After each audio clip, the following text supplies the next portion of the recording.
주었으니 구주와 함께 난 살았도다. 영광의 그날에 이르도록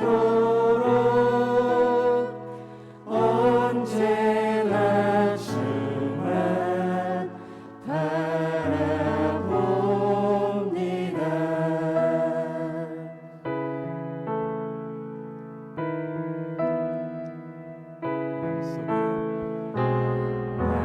마음속에 시험을 받을 때와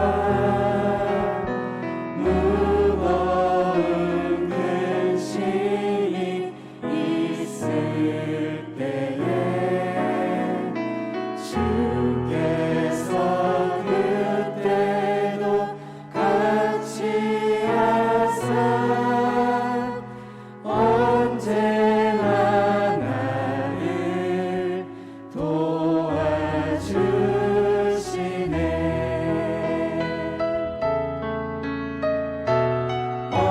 언제나 주는 날 사랑하사 언제나 새 생명 주시나니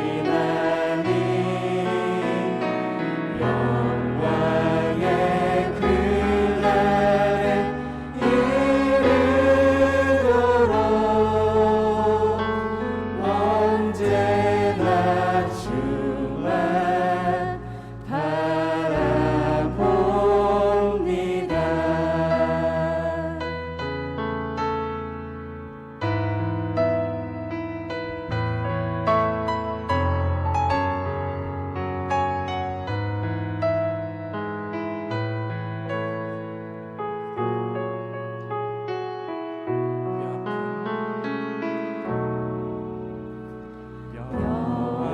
아픈 눈물을 흘릴 때와 쓰라린 마음으로 간식할 때 주께서 그때도 같이 하사 언제나 나를 생각하시네.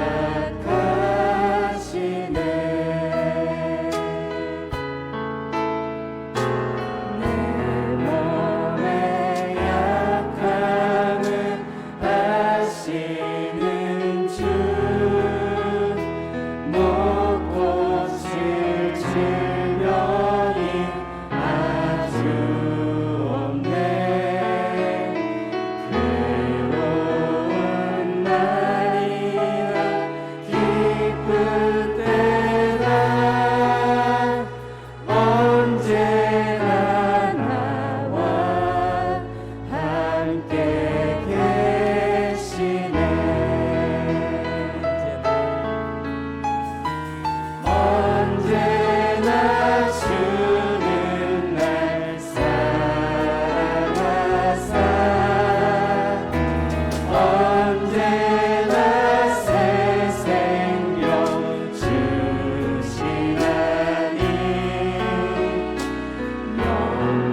기도할 때 자주 듣던 찬양이었습니다. 항상 언제나 주만 바라보시고 항상 주만 바라보고 함께 하시는 성도님들이 되시기를 간절히 소망합니다. 모처럼 옆 사람하고 한번 인사하시겠습니다. 샬롬. 한 주간 평안하셨습니까? 다음 한 주도 평안하시기를 간절히 소망합니다. 항상 평안과 감사 속에서 사시는 성도님이 되시기를 간절히 소망합니다.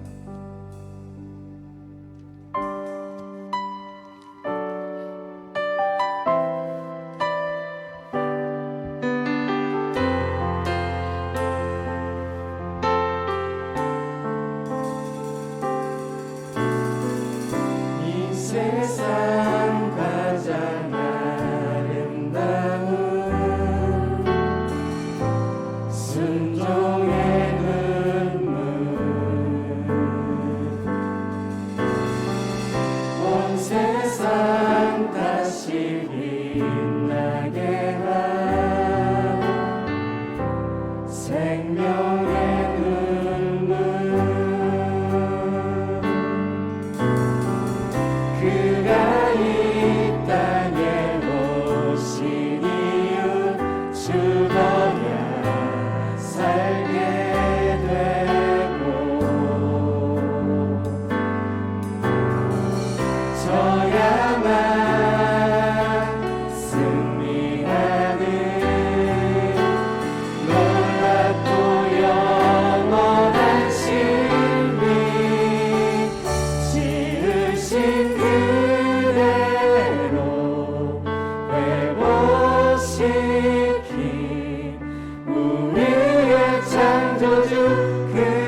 찬양 주님께 두 손 모아 무릎 꿇고 올려드리겠습니다.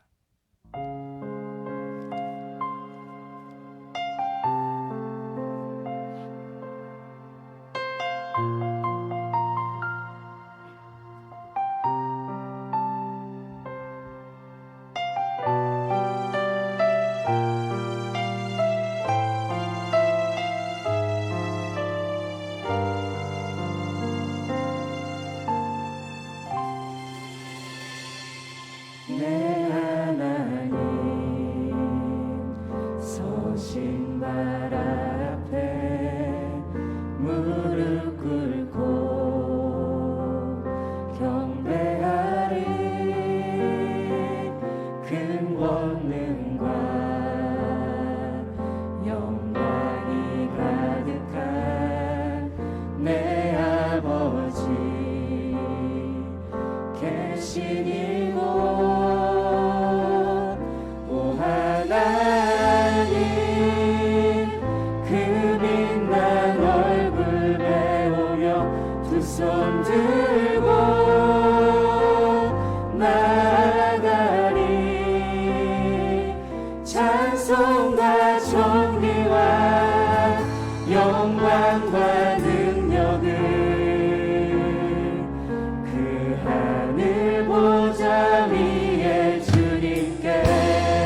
십자 위에 주님께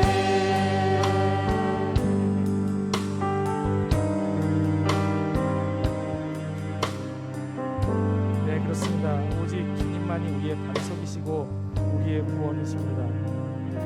그리고 우리의 모든 영광과 구원은 모두 하나님께 있음을 고백합니다. 찬송과 존귀와 영광을 주님께 올려드립니다. 아무리 어려운 상황일지라도 우리 모두 이런 사실을 잊지 말고 우리 모두가 주님께 우리 모두 주님께 잊지 말고 그 주님께 응답하며 말씀 전하며 기도하며 살아가게 해달라고 우리 다 같이 기도하며 나아가시겠습니다. 자비로우신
율법을 내가 다시 기억하지 아니하리라 하셨으니 이것들을 사하셨은즉 다시 죄를 위하여 제사 드릴 것이 없느니라.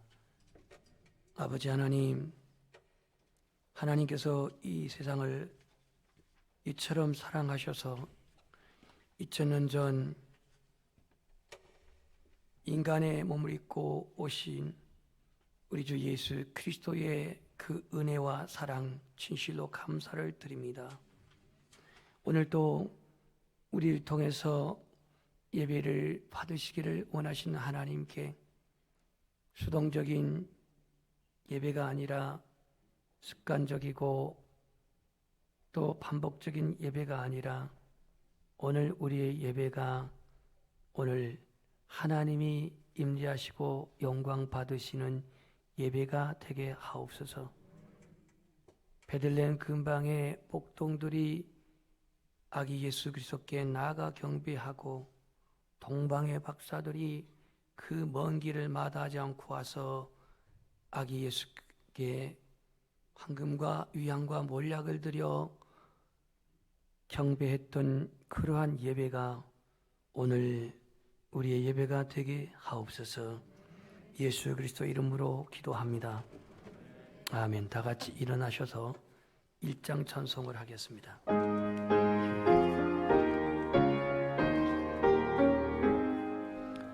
만복의 근원 하나님 온 백성 찬송 드리고 저 천사여 찬송하세 찬송 성부 성자 성령 아멘. 교동문 116번 구주강림 두 번째입니다. 이새의 줄기에서 한 싹이 나며 그 뿌리에서 한 가지가 나서 결실할 것이요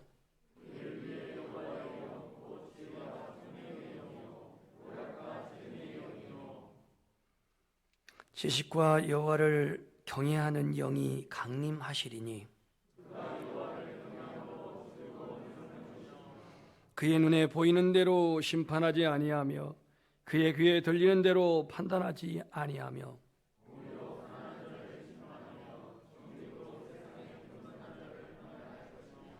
그의 입의 막대기로 세상을 치며 그의 입술의 기운으로 악인을 죽일 것이며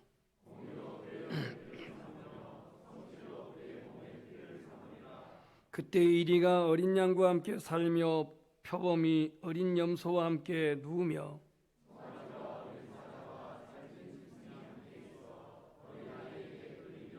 암소와 곰이 함께 먹으며 그것들의 새끼가 함께 엎드리며 사자가 소처럼 풀을 먹을 것이며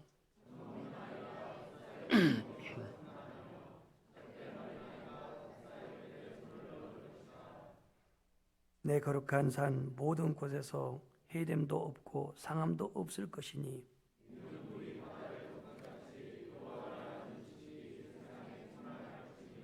그날에 이새의 뿌리에서 한 싹이 나서 만민의 기치로 설 것이며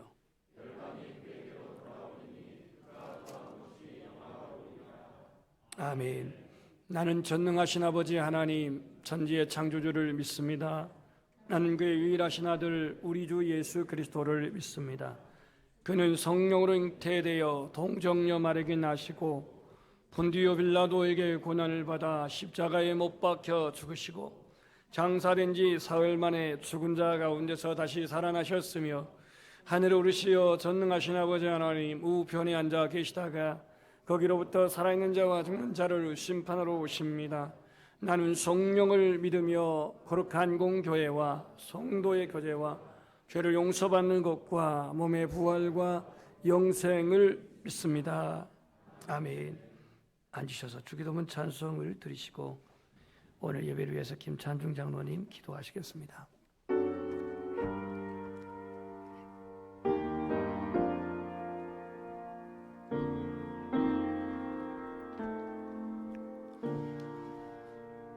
하늘에 계신 아버지 이름 거룩 주님 나라 임하시고 뜻이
무릇 주를 멀리하는 자는 망하리니 주를 떠난 자를 주께서 다 멸하셨나이다. 아멘. 하나님께 가까이 함이 내게 복이라. 아멘. 내가 항상 주와 함께 하니 주께서 내 오른손을 붙드셨나이다. 아멘. 참 좋으신 하나님 아버지 감사합니다. 이 거룩한 주일을 통하여 먼저 우리 모두를 예배자로 불러주셔서 이렇게 함께 모여 찬양과 경배를 올릴 수 있도록 붙들어 주심을 주님께 영광을 올립니다.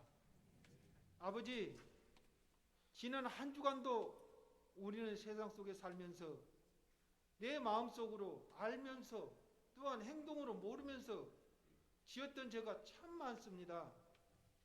또한 우리들의 생각 속에서도 말씀에 집중하지 못하고 말씀과 함께 살지 못함, 세상에 끌려갔음을 인하여 내가 범죄하였고 우리가 범죄했습니다. 주님, 용서하여 주십시오. 우리들이 세상에 살면서 탐욕과 정욕과 걱정거리, 근심, 참 우리들의 눈앞을 많이 막고 있습니다. 주님, 이 시간 모든 것을 내려놓고 무릎 꿇고 눈물로 회개합니다. 성령의 불로 소멸하시옵소서. 주님께서 우리를 먹이시고 입히시는데 항상 우리는 근심과 걱정이 앞섰던 것을 고백합니다. 주님, 깨끗하게 씻어 주십시오. 아버지 하나님 감사합니다. 세상 시계는 벌써 올 한 해가 저물어가고 이제 20일밖에 남지 않았습니다. 지난 한 해 동안 우리 각자 노력하고 참 열심히 살았습니다. 모두의 목적을 두고 모두의 표들을 향하여 한 걸음 한 걸음 열심히 걸었습니다. 마지막까지 최선을 다하여 모두가 마음속에 품었던 목표를 얻을 수 있기를 간절히 원합니다.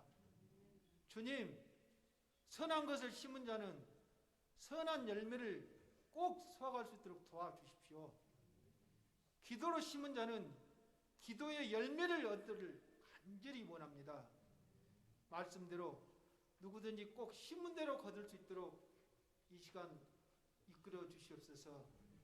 아버지, 올 한 해 우리 연양교회를 이끌어 주시고 함께하여 주셔서 감사합니다. 정말 우리 모든 기관들이 정말 기도할 때마다 간절함이 묻어나는 기도의 한 해가 되었습니다. 정말 주님께 드려지는 이 아름다운 기도가 수많은 열매들로 증가되고 배가 되는 귀한 축복이 끝까지 맺게 되기를 원합니다. 아버지, 또한 안타까운 것은 지난 3년 동안 우리 지구촌을 강타한 코로나로 인하여 참 힘들었습니다. 이제 이게 종식되고 내년부터는 좀 더 깨끗하고 청결한 지구가 되어서 우리가 누리지 못했던 모든 것을 마음껏 누리며 그동안 멈춰있던 예배가 살아나고 주님 곁을 떠났던 심령들이 다시 주님 곁으로 돌아와 기뻐 찬양하며 경배를 올리는 그날들이 되기를 원합니다. 아버지, 이 시간 귀한 말씀을 가지고 등단하신 우리 담임 목사님 더욱 건강케 하시고 성령 충만하게 인도하여 주시옵소서. 귀한 하나님 말씀이 선포될 때 우리 모든 회중들의 마음속에 100배의 결실을 맺고 하시고 우리가 세상에 나가서 승리하는 귀한 말씀이 되게 하여 주시옵소서. 아버지, 말씀하시옵소서. 우리가 듣겠나이다. 마음을 열어놓고 귀를 열어놓고 순종하겠나이다. 아버지, 예배를 도우는 많은 손길들이 있습니다. 숨어서 애쓰고 수고하는 저들의 손길과 저들의 심령 속에 주님의 한없는 축복이 임하시기를 원합니다. 아버지, 다시 한번 간구합니다. 우리 연양의 식구 중에 몸이 불편하고 마음이 불편한 많은 심령들이 있습니다. 언제나 주님의 옷자락을 꼭 잡는 심령으로 낳고자 하는 소망을 두고 기도합니다. 주님, 응답하여 주시옵소서. 회복시켜 주시옵소서. 주님의 역사가 이 재단에서 나타나게 인도하여 주시옵소서. 아버지, 감사합니다. 우리의 예배가 연락되기 원합니다. 처음과 나중을 함께하여 주시옵소서. 예수님의 이름으로 기도합니다. 아멘.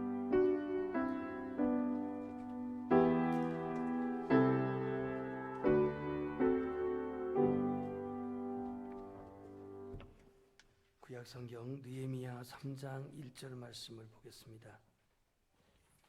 725 그 페이지에 기록되어 있는 느헤미야 3장 1절입니다.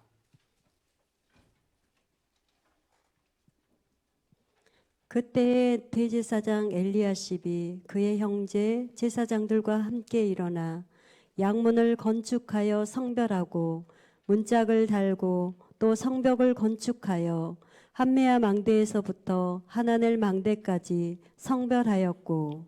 아멘. 신학대학 2학년 때 영락교회를 예배드리러 간 적이 있습니다.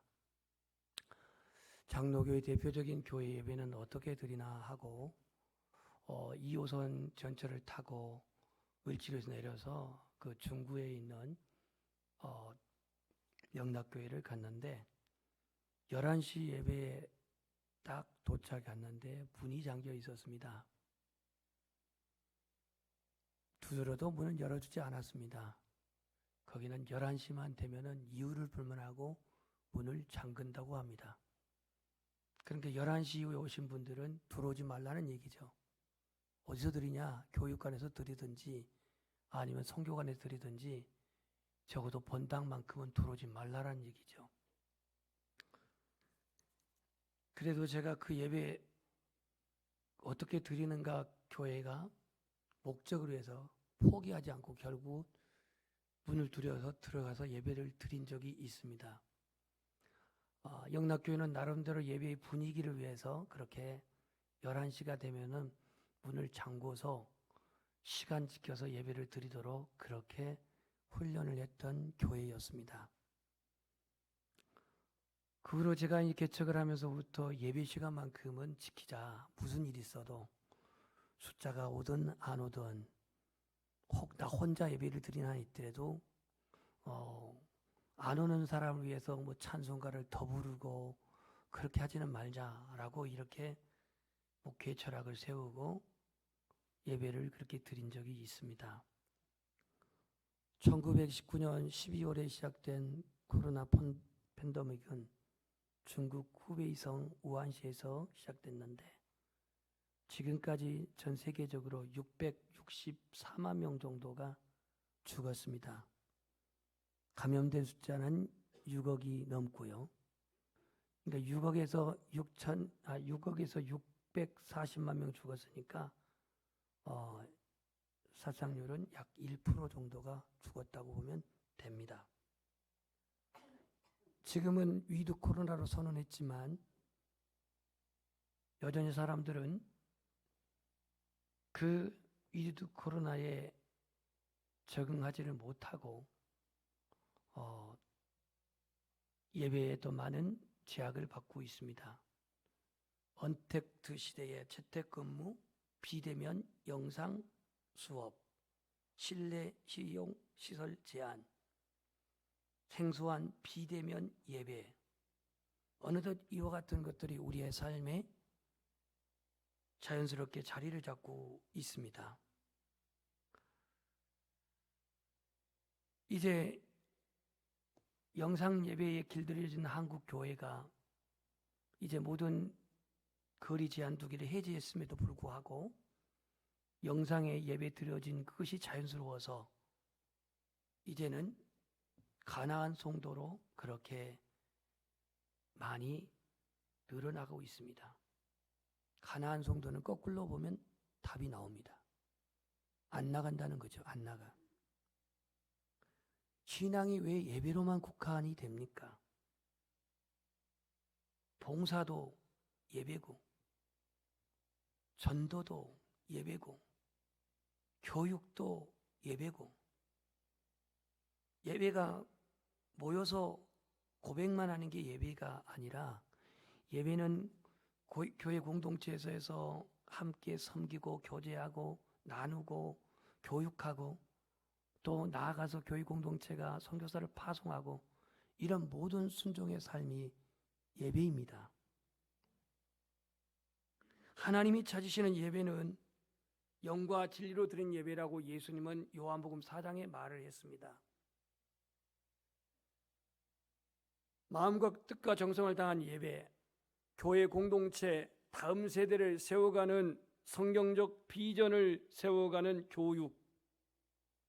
그러나 오늘날 교회에 나오지 아니하고 집안에서 영상으로만 신앙을 대체하고 있는 오늘 이 시대에 오늘 우리가 함께 고민해야 할 부분은 하나님을 만나고 하나님을 찾고 하나님 안에서 함께 사유하고 성도의 기쁨을 나누고 성도의 아픔을 함께 중보하고 자라나는 세대에게 하나님의 말씀으로 양육하고 그리고 이 지상 명령인 성령 충만함으로 우리가 무장되어서 예수를 주로 고백하고 선교하는 일에 이르기까지 우리 교회가 전반적으로 하나님을 기쁘게 예배할 수 있는 그 예배가 중심으로 회복되기를 주님의 이름으로 축복합니다. 한마디로 찬양과 기도, 말씀과 봉헌만 드려진 게 예배가 아니라 성도가 성도 간의 교제도 예배이고 헌신의 봉사도 예배이고 순종의 제사도 예배이고 내가 기도의 자리에 나와 기도하는 것도 예배라는 사실입니다. 그래서 오늘 이 느헤미야 오늘 3장 1절을 통해서 말씀의 주제는 예배를 회복하라입니다. 예배를 회복하라. 우리 한번 고백합시다. 예배를 회복하라. BC 586년에 예루살렘은 망했습니다. 예루살렘이 망한 이유는 예배가 무너졌기 때문에 망한 겁니다. 무슨 얘기냐면 예루살렘 성전에서 여호와 하나님만을 예배하고 여호와 하나님만을 경배하고 여호와 하나님 앞에 그렇게 제사를 드렸던 성전이 그 기능을 잃어버리니까 결국은 하나님은 징계를 하신 겁니다. 성전 안에 있어야 할 주님의 예배가 아니라 성전에 있어서는 안 될 우상이 성전 안에 들어오고 하나님을 예배하는 찬양은 온데간데 없고 우상 숭배가 성전 안에서 자영되어지고 그러면서 이스라엘 백성들을 이끌어 구원했던 유월절 등 절기를 지키지 아니하고 이렇게 그들이 살아갈 때 하나님은 바벨론이라고 하는 채찍을 통해서 이스라엘을 멸망시켰습니다. 그들이 자랑하고 그들이 그렇게 뽐내고 의식했던 웅장한 솔로몬 성전은 잿더미가 되어버렸고 성벽도 다 무너지고 말았습니다. 70년의 포로 생활을 마치고 하나님이 징계 기간이 끝나니까 페르시아의 초대왕 키리우스 고레스라고 하는 이 왕의 마음을 감동시켜 가지고 이스라엘 백성들을 고향으로 돌려보냅니다. 1차 스룹바벨, 2차 에스라, 3차 느헤미야 이렇게 이스라엘 백성들이 포로 귀한 자들이 돌아오는데요. 오늘 이 본문에 나와 있는 이 느헤미야도 그가 그 페르시아에서 술 간원장을 맡고 있는 그런 사람인데 이 사람이 자기 고국으로 돌아옵니다. 목적이 뭐냐면 자기의 무너진 이스라엘을 회복시키기 위해서 돌아온 거예요. 그동안에 산발락과 또 아비야라든가 이런 사람들의 조직적인 반발력으로 말미암아서 하나님의 성전 재건은 이루어지지 못했고 그런 폐해가 된 상황에서 조국의 소식을 들었던 느헤미야는 너무너무 안타까운 심정으로 그 왕에게 그는 금식을 하면서 그러한 얼굴에 수색이 가득한 얼굴을 도대체 무슨 고민이냐고 물었더니 우리의 조국의 사실을 듣고 그렇다고 하면서 그 왕의 제가를 받아가지고 이제 예루살렘으로 느헤미야가 돌아옵니다. 그 느헤미야가 돌아와서 하는 일이 오늘 3장 1절에 시작됩니다. 무슨 일을 하는지 오늘 제가 읽어볼게요. 그때라고 하는 것은 느헤미야가 지도자로 와가지고 성벽을 재건할 때, 성벽을 중수할 때입니다. 대제사장 엘리야십이 그의 형제 제사장들과 함께 일어나 양문을 건축하여 성별하고 문짝을 달고 또 성벽을 건축하여 한메아 망대에서부터 하나넬 망대까지 성별하였고, 고개 드세요. 성벽을 재건했다. 여러분들이 이스라엘의 성전의 구조를 안 가봐서 지금 좀 이해가 안 되겠지만 이스라엘 성전은요 성벽하고 맞대어 있습니다. 그러니까 성벽이 재건되지 아니하면 성전 또한 재건될 수가 없습니다. 구조적으로. 근데 오늘 대제사장 엘리야십이 자기 그 형제 제사장들과 함께 양문을 건축했다 그랬습니다. 이 양문이라고 한 것은 양들이 들어가는 문입니다. 양들이 들어가는 문이 어떤 문이냐면 하나님 앞에 예배 드릴 때, 하나님께 제사 드릴 때 드려진 희생 제물 있죠. 예를 들면 송아지라든가 양이라든가 비둘기라든가 기어다니는 그러한 양이라든가 송아지를 그렇게 제물로 하나님 전에 바치기 위해서 들어가는 문이 양문입니다. 양문. 이 양문도 이스라엘이 586년 망할 때, 지금으로부터 2586년 망할 때에 무너졌던 거죠. 이걸 지금 제사장이 양문을 건축을 했다는 얘기입니다. 왜 양문을 건축한 걸 여기를 기록하는가, 그 이유를 우리는 알아야겠죠. 결국은 오늘 이 성벽 재건하는 데 있어서 어떤 사람들이 참석했느냐면 이름도 나오고 있고 무슨 일을 했는지 그 일에 대한 내용도 나오고 있고 어떤 직분에 어떤 그러한 직업을 가진 사람이 참석했는지도 여기에 나와 있습니다. 그러나 이것을 오늘 말하는 게 아니고 왜 이 성벽을 재건하는데 예레미야는 공을 들였으며 또 오늘 3장 1절에 이 양문 건축한 내용은 무엇을 의미하는데 이걸 기록하고 있느냐 이거예요. 결국은 여기서 강조점은 뭐냐면 하나님의 성전을 재건하고자 하는 그 중심이 여기 있다는 거죠. 왜냐? 하나님 앞에 드려지는 제물이 드려지고 제사가 드려지는 예배가 드려지는 이곳에 오늘 성문을 만들고 양문을 만들고 여기에 성벽을 건축하는 이 일은 우선순위가 바로 하나님을 예배하는 데 우선순위를 두고 있다는 거예요. 하나님을 예배하는데, 이 하나님을 예배하는데 성벽을 건축하고 양문을 붙이고 또 여러 가지 이러한 건축을 하는 데 있어서 제사장, 귀족, 그 다음에 장사하는 상인들 여러 다양한 사람들이 함께 동참해서 이 일을 합니다.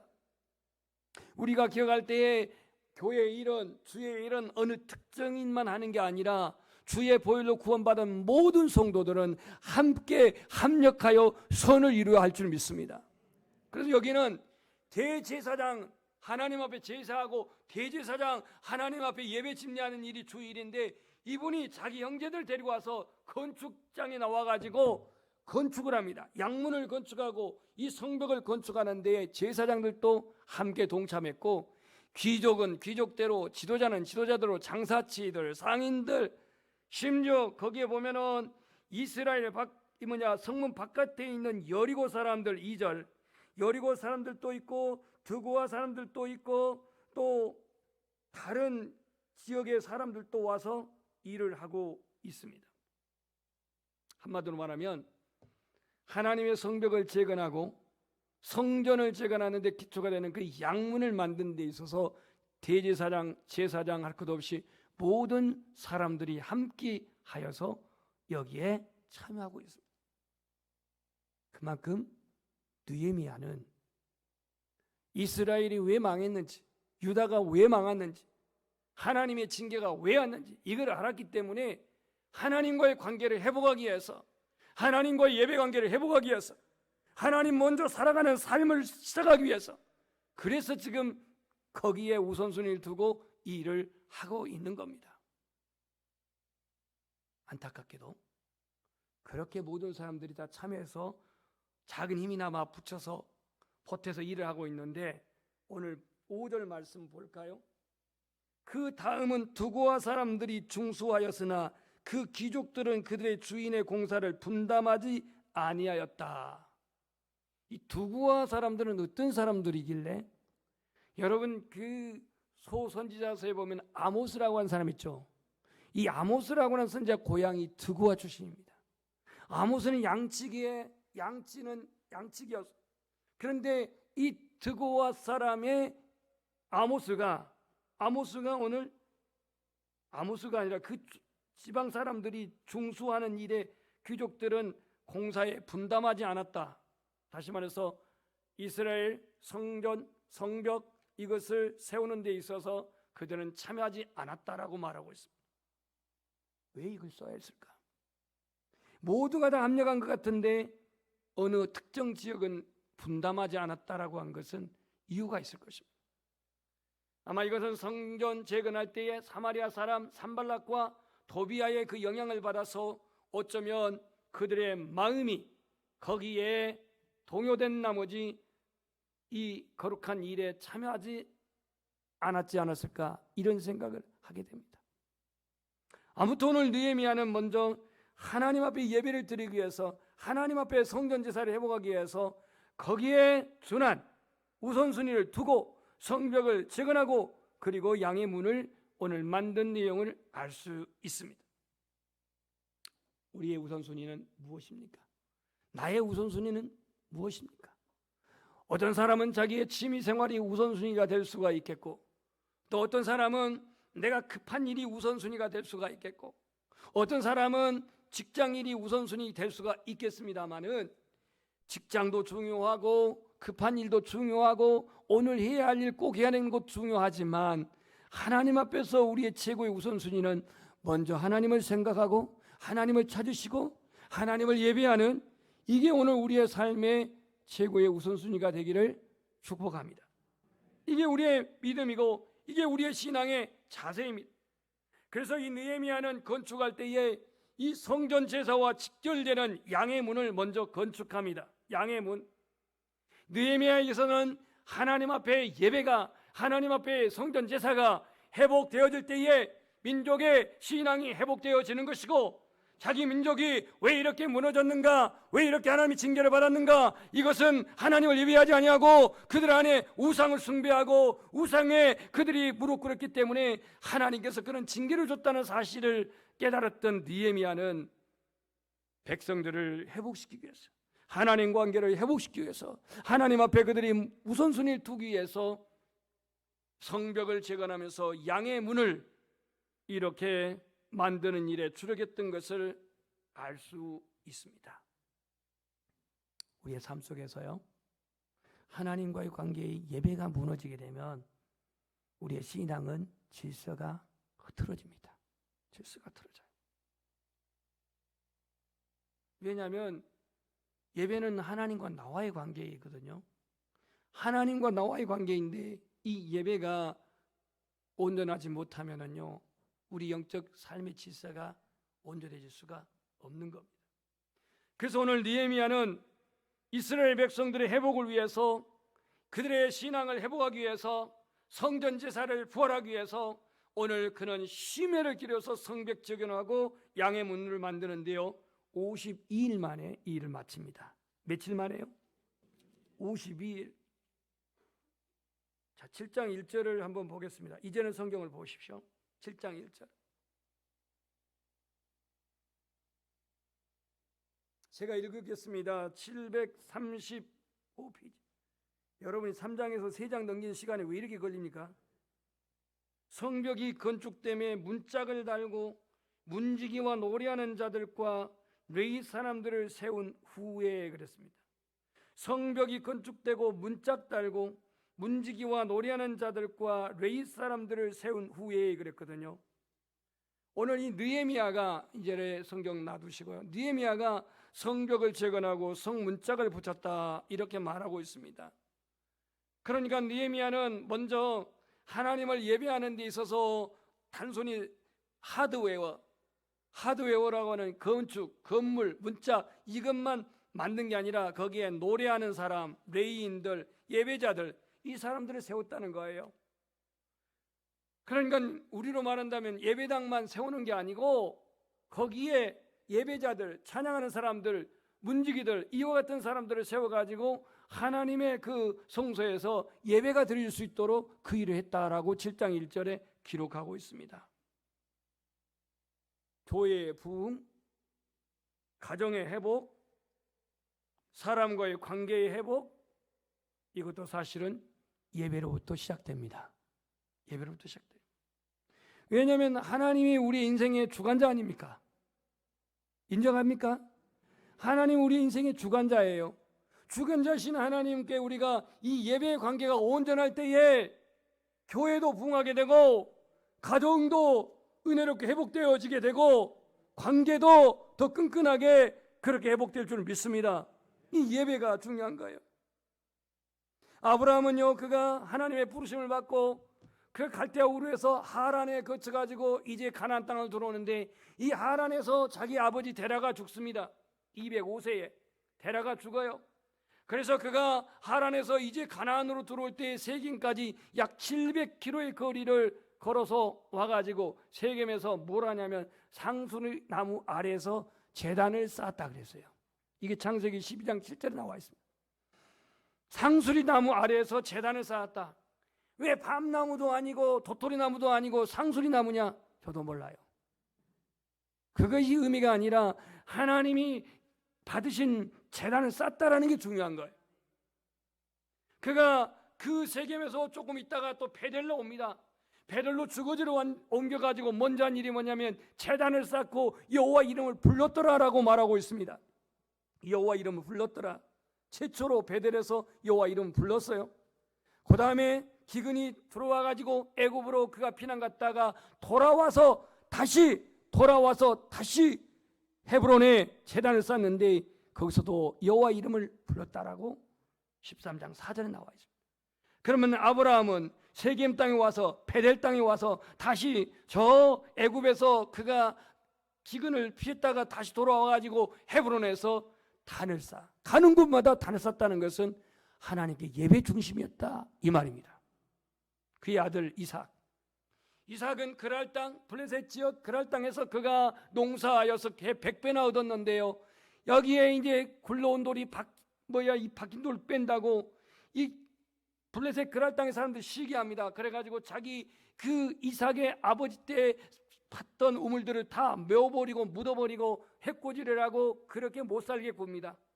그러나 이삭은 그들과 전면 싸우지 아니하고 온유함으로 그들과 결국은 화평을 하게 되는데요, 이 부엘세바라고 하는 맹세의 우물을 파고 그곳에 제단을 쌓고 이름을 불렀다 그랬습니다. 이삭도 하나님께 제단을 쌓았습니다. 그러면 야곱은 어떠고? 야곱도 그가 창세기 28장 보면은 하란으로 그가 외갓집으로 가다가 베델에서 그는 꿈을 꾸고 베델에서 현망하는 하나님, 현몽으로 나타난 하나님을 만나고 그가 만난 이후에 내가 머물러 있는 곳이 하나님의 집이었다라고 베델이라는 이름을 야곱이 붙이면서 자기가 돌베개 했던 이 돌을 세워놓고 거기에 기름 붓고 하나님께 소원합니다. 이곳이 하나님의 전이 될 것입니다. 하나님이 내게 주신 11조를 나는 드리겠습니다라고 소원하며 단을 쌓았던 곳, 이곳이 베델입니다. 그러니까 아브라함은 세겜에서 베델에서 헤브론에서, 이삭은 그랄에서, 야곱은 베델에서 이렇게 제단을 쌓고 여호와 이름을 불렀던 족장들이었다면 이스라엘의 성왕 누구요? 다윗은 또 어떤 사람이냐? 예배의 사람입니다. 예루살렘에서 그가 이제 나라를 다스릴 때에 하나님의 그 징계가 그 다윗에게 임해서 압살롬이 반역을 일으켜가지고 그가 마하나임으로 도망을 갑니다. 피난을 갑니다. 이 피난을 가면서 불렀던 시편이 시편 27편에 나와 있는데요, 그가 가면서 무슨 기도를 하냐면 여호와여 여호와여 내가 그 성전에서 아름다움을 다시 보는 것이 나의 소원입니다. 그래. 아니 지금 사느냐 죽느냐 그렇게 도망가는 피난가는 입장에서 나의 왕권을 회복시켜 주시옵소서, 나의 안전을 지켜 주시옵소서, 내 생명을 보존해 주시옵소서, 이게 아니고요, 그 예루살렘을 떠나면서 하나님 저 성전 다시 보게 하옵소서, 저 성전 다시 내가 예배할 수 있게 하옵소서, 이 기도를 하면서 그가 갑니다. 얼마나 하나님 중심으로 그가 회복되기를 원했으면 그런 기도를 하면서 그가 피난을 떠나고 있겠습니까? 오늘 우리의 예배가 하나님 앞에 하나님이 찾으시고 하나님이 받으시고 하나님이 기뻐하시는 그런 예배가 되기를 소망합니다. 왜 우리에게 예배가 이렇게 절실하냐면 우리는 약하기 때문입니다. 아담과 하와가 유혹에 무너졌던 것처럼 우리도 하루를 살아가면서 여러 번 무너집니다. 보이는 것, 들려오는 소리, 유혹으로 가득한 이 세상에 살아가면서 우리는 하루도 여러 번 무너져 때문에 우리가 이 무너져가는 이 세상에서 내가 어떻게 하면 나의 믿음을 지키고 어떻게 하면 영양 교회 공동체의 신앙을 보존할 수 있는가라고 할 때에 여기 해답이 바로 함께 예배하는 거예요. 내 개인적으로도 예배할 수 있습니다. 혼자 찬양하며 예배할 수 있습니다. 혼자 기도하며 예배할 수 있습니다. 가정에서 영상으로 예배할 수 있습니다. 다 중요합니다. 그보다도 더 중요한 것은 함께 연합하여 예배하는 거예요. 그래서 그들은 예루살렘에 와가지고 포로된 생활을 마치고 돌아와서 성벽을 재건하고 성전을 재건하여 수르바벨 성전을 재건하고자 하는 그 모든 것은 그들이 함께 공동체로서 하나님을 예배하기 위한 거였어요. 오늘의 개인주의가 갈수록 심화되다 보니까 이제는 혼자 예배드리는 것도 익숙해져 있어요. 익숙해져 있는데 혼자 예배드리는 것도 귀하지만 함께 같이 은혜 받고 나누고 섬기고 배려하고 사랑하고 함께 예배하시기를 소망합니다. 천국은요 결코 개인주의가 아닙니다. 천국은 절대 개인주의가 아니에요. 천국은 공동체예요. 공동체요. 17세기의 청교도들이 신앙의 자유를 찾아서 신대륙이라고 하는 아메리카 쪽으로 도착해가지고 지금의 미국을 건설하는데요. 당시에 그 영국이라고 하는 영국은 그들의 국교라고 하는 소위 말한 성공회가 그들의 국교회인데요. 이 성공회의 그 하나의 자존심 때문에 이 종교의 경건한 신앙 가지고 있는 청교도들이 힘들었어요. 그래서 신앙의 자유를 찾아서 102명이 떠났는데 그 대서양을 건너가면서 열어 죽고 56명만 아메리카에 도착했습니다. 그들이 가장 먼저 한 게 뭐냐면 교회를 세운 겁니다. 그 다음은 학교를 세운 겁니다. 그 다음에 자기의 거주할 집을 세웠어요. 교회를 먼저 세우고 학교를 그 다음 세우고 그리고 집을 세웠던 청교도들, 그들에게 있어서는 우선순위가 공동체적으로 하나님을 예배하는 데 있었습니다. 스티븐 코비가 말합니다. 성공하는 사람들의 7가지 습관이 있는데요. 그 책이 있습니다. 성공하는 사람의 7가지 습관. 세 번째 습관이 뭐냐면 급한 것보다 소중한 것을 먼저 하라. 한번 따라서 합시다. 급한 것보다 소중한 것을 먼저 하라. 우리 예배 구원받은 성도들에게 있어서 바꿀 수 없는 소중한 것이 뭘까요? 바꿀 수 없는 소중한 것이 뭘까요? 부잣집 큰딸로 태어나가지고 주님을 섬기고, 그래서 1941년 20세 나이에 시집을 온 저희 어머니 얘기입니다. 6남매 중 장남인 저희 아버지, 저희 친가는 부지하게 가난하고 저희 외가는 그래도 부자인데, 부자이면서도 주님을 잘 섬기는 믿음의 집안이었어요. 그래서 저희 집에 시집 온 어머니께서는 만만치 않은 4명의 시누들과 그리고 시동생, 이 5명의 시누와 시동생을 이렇게 섬기면서 시집살이 합니다. 아버지는 당시에 이제 객지에서 장사치를 하면서 돌아다녔기 때문에 며느리가 시아버지, 시어머니 이 4명의 아주 잘난 시부모, 시누들 지금 다 돌아가셨기 때문에 제가 이렇게 말하는 겁니다. 아니 얼마나 시집살이를 하는지 어머니가 너무너무 힘든 겁니다. 그런데 아버지가 하나님의 부심을 받아주고 34살에 신학교를 가면서부터 목회를 시작했습니다. 목회라니까 이제 사모의 일을 해야 되니 그 시아버지, 시어머니, 시누들을 피해서 나와가지고 이제 사모가 된 겁니다. 문제는 사모가 되어서 이제 가난한 미자립 교회 사모가 됐는데, 그전에는 시집살이로 힘들고 이제는 교회에서 사모로서 모든 성도들의 아픔을 다 감내하면서 아버지의 목회를 이제 협력하는 겁니다.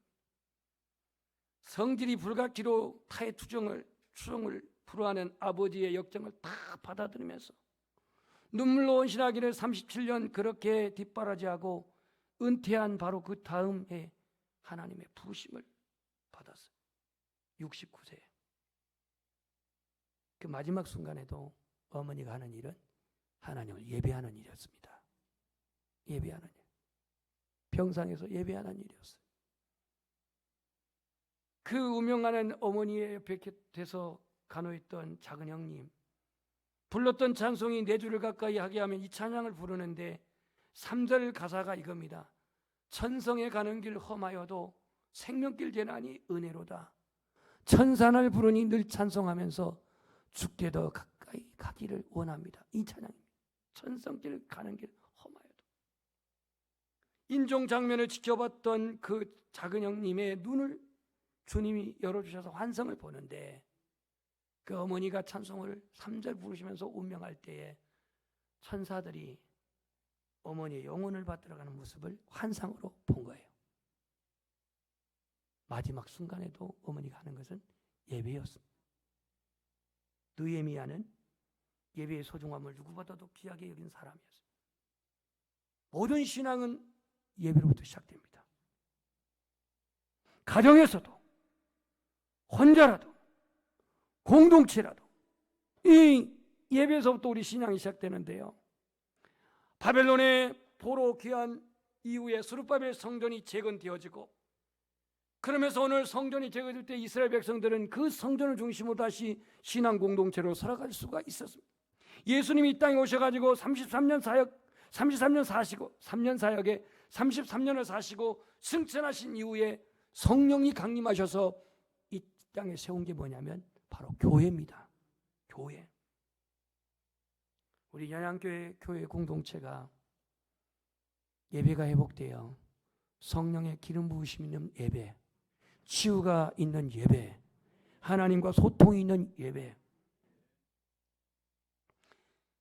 2000년 전 벨렘 마우간에 탄생하신 아기 예수를 예배하러 왔던 통방박사들은 단 한 번의 예배를 위해서 산을 넘어 강을 건너 와서 황금과 위안과 몰약을 드리고 예배를 드리고 돌아갔던 동방의 박사들처럼 오늘 우리 인생의 예배의 실패자가 되지 말고 예배의 승리자가 되기를 소망합니다. 하나님 오늘도 진실로 예배하는 자를 찾으십니다. 찬양하겠습니다. 주여 우리 연약합니다.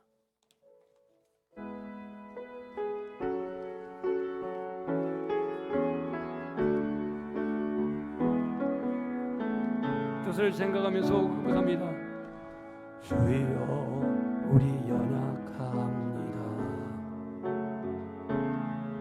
우리 오늘을 힘겨워 합니다. 주 뜻 이루며 살기에 부족합니다. 우리 연약합니다. 주여 우린 넘어집니다. 주여 우리